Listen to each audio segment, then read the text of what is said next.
and he is also one of the most important investigative journalists in America today, and a good friend, Peter Schweizer. Good morning, Mr. Schweizer. Always good to speak with you, sir. Well, good morning, Mr. O'Connor. How are you? I'm well, thank you, but I am disturbed by some of the news this weekend having to do with the Biden family. Where to begin? Yeah.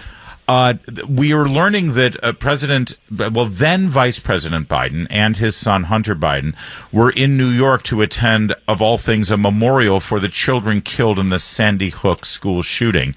And while there, they arranged a meeting with a Chinese oil company that ended up being about a $10 million a year boondoggle for Biden Inc. Do you know about this person named Liu Yadong and the oil company CEFC? Yes. This is one of several companies that the Bidens were receiving money from. We know that CEFC sent at least $5 million to the Biden family, by the way, not just Hunter, according to the emails. And this came in the form of a forgivable interest-free loan. Who doesn't like getting those? Yeah, I'd like which was never repaid. And CEFC, as with the other companies they dealt with, Harvest, for example, all have these strong intelligence connections to the CCP. In the case of CEFC, the chairman of the company worked previously. His previous job was working for a Chinese military intelligence organization.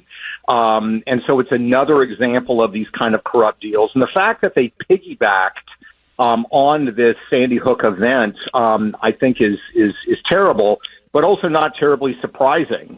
You find that they piggybacked on all kinds of things. You know, the famous trip Joe Biden takes as vice president on Air Force Two to China. Hunter jumps on board and secures some deals there. So they're always leveraging the positions or the authority, perceived authority that they have in office for a commercial benefit. Yeah, and this was all revealed through text messages using an app that the Chinese communists use as well. It's called WeChat or WeText, something like that. And it should be pointed out, as President Biden has consistently said that he knew nothing about and never worked with his son, that in these messages, the meetings were set up with Jim Biden and then someone Hunter refers to as Dad. Who that might be, we'll have to figure out. Could I ask you, and also Mr. Yadong, he helped set up a charity that was used by somebody named Patrick Ho to funnel bribes to foreign officials. Mr. Ho was convicted of bribery in 2018. So that's who they're getting $10 million.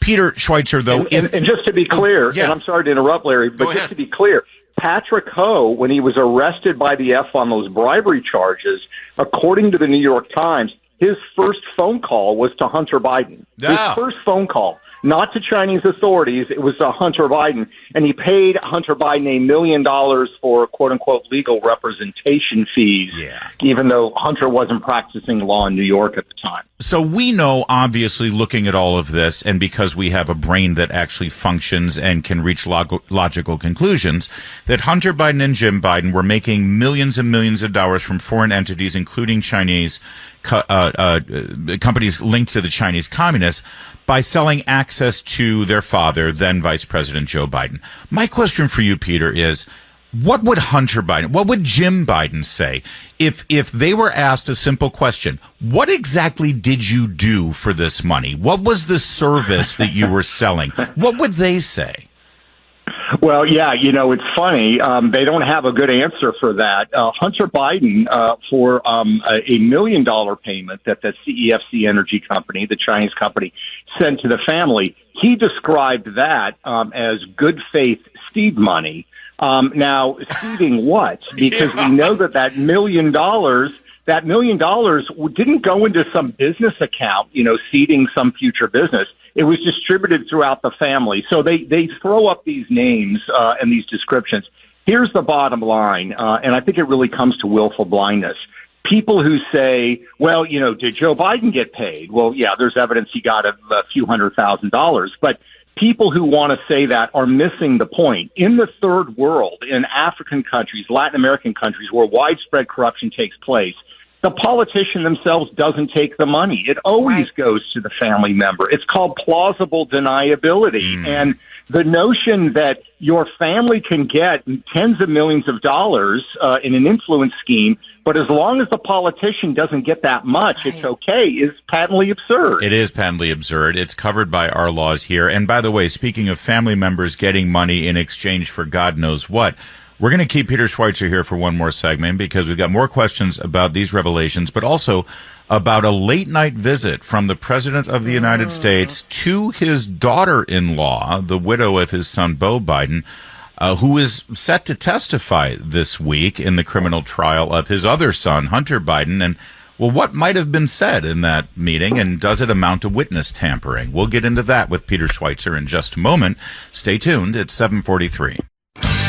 We are grateful to Peter Schweizer for hanging out with us for a second segment here. There's plenty to discuss with regard to the grifting family known as the Bidens. We've just unpacked this latest story about apparently Joe Biden getting a meeting set up through Hunter Biden while he was visiting a memorial for the Sandy Hook kids.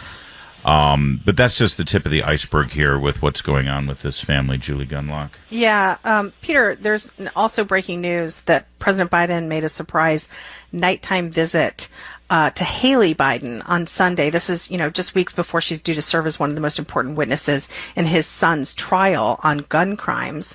What are your thoughts on this? Yeah, it makes you wonder whether we should be changing the Hail to the Chief to the theme of The Godfather, because it certainly seems to me like intimidation. Look, she's an important witness, not the ultimate key witness, but an important witness to show that Hunter Biden was using drugs when he filled out a application for a firearm for background check and lied about it. And this is a serious crime. I mean, people go to jail for this.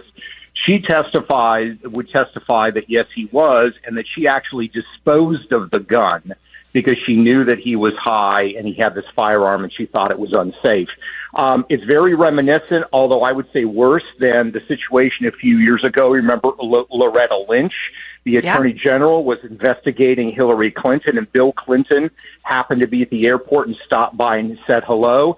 In this particular case, Joe Biden is going directly to her.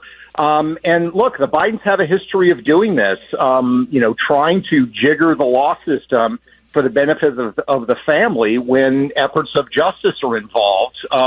His brother Frank Biden 20 years ago ran over a single dad, tragically, and there was a civil suit in which he was found liable because the single father left two teenage girls parentless.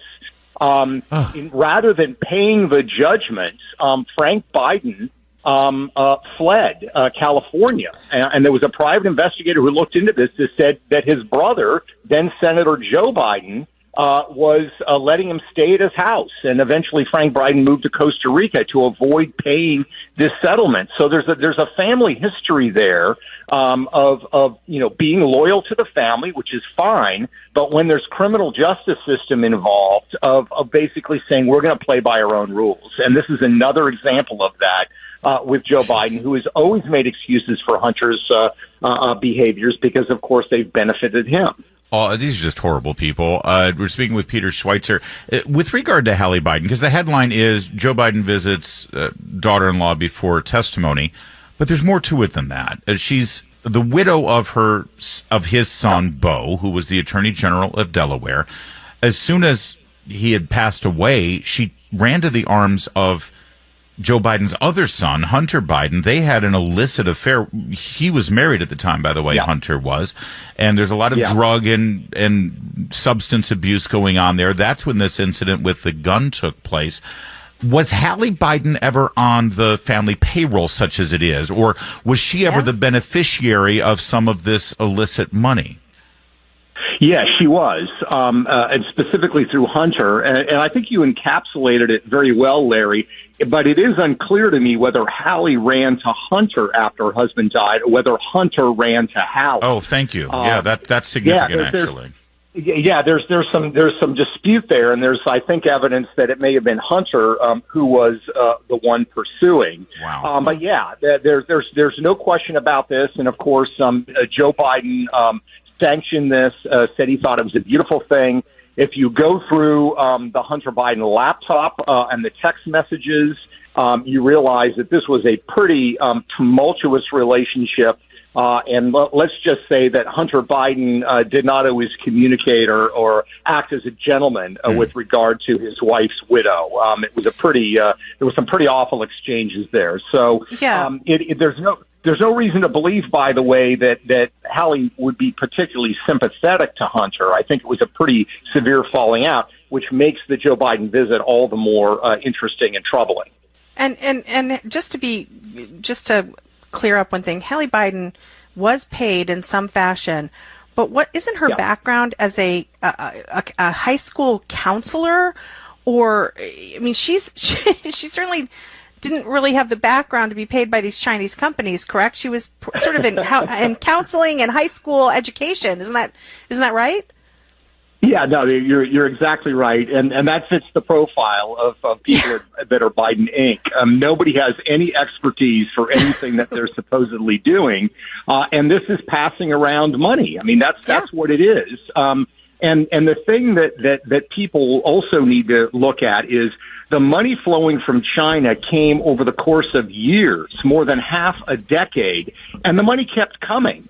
And yet there's no discernible service, no financial consultancy, no capital brought in. So they were clearly getting something for their money. What were they getting? Well, we know one thing they were getting, which was access to Joe Biden and favorable treatment from Joe Biden. And the money was going around to, in some cases, the grandkids received money, Hallie Biden, Joe Biden, his brother, both of his brothers, his sisters-in-law, and Joe Biden himself. It's a family affair, and none of them, as you point out, were qualified to offer anything in a business sense of legitimate value.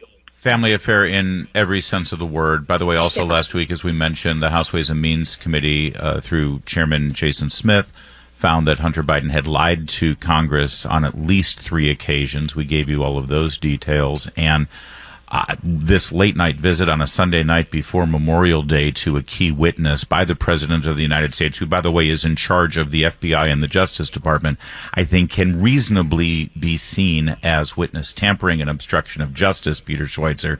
We'll see if anything comes of that. But your work on these issues are always so vital, and we appreciate the sober way you go about your job. Thank you so much for joining us this morning.